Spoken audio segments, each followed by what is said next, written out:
mas okay na ang Aquino dahil yun ang nagbigay sa mga guro nitong nakaraang pagtaas ng sahod. Ang isa pang komento, at least kay Pinoy mayroon, kay Duterte wala. Itong mga komentong ito mga master ay related po dito sa isang mensahe rin natin natanggap. Master Jet, tanong lang po, gaano ba katotoo na yung last tranche ng sahod ay kay Aquino pa at wala pa ang kay Duterte? Ayon pa sa kanila na mabibigay lang kung ma-approve. Bakit di pa ba approve ang increase ng salary sa panahon ni Duterte? Please paki-answer po. Salamat po.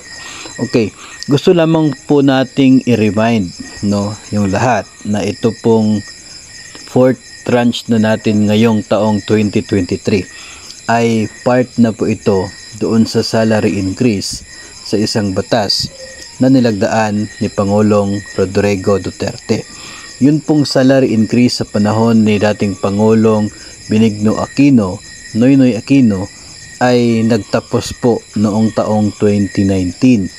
So pagdating po ng 2020, 2021, 2022 at ngayong 2023, yun po mga salary increase na yon ay under na po sa batas na nilagdaan ni Pangulong Duterte.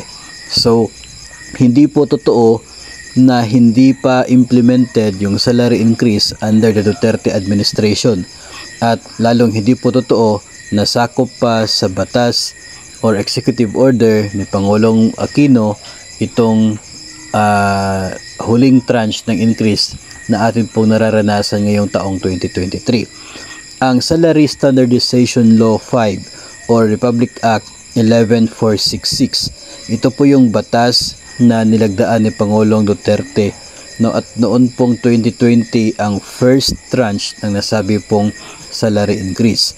2021 ang second tranche, 2022 ang third tranche, at ngayong 2023 ang pang-apat at huling tranche ng salary increase.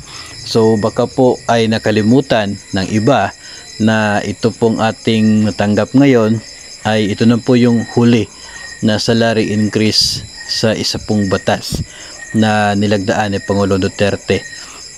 Ang 2024, kaya nga po hindi siya sigurado as of now kasi wala pong existing batas na nagsasabi ng pagtaas ng sahod para sa 2024 onwards. Kaya po palagi po natin yang inaabangan at hinihintay kung ano po yung magiging kasunod na move ng ating mga mambabatas at ng ating Pangulo para sa pagtaas ng sahod sa 2024.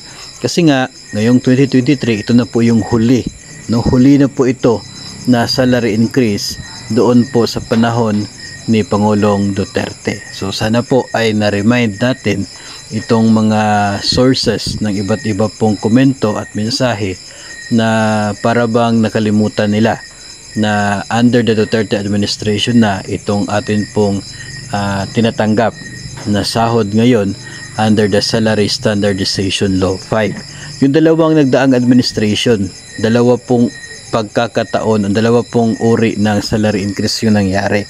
Sa panahon ni Pinoy, wala pong naipasa na bill sa Senado at sa House of Representatives, kaya siya ay naglabas ng executive order.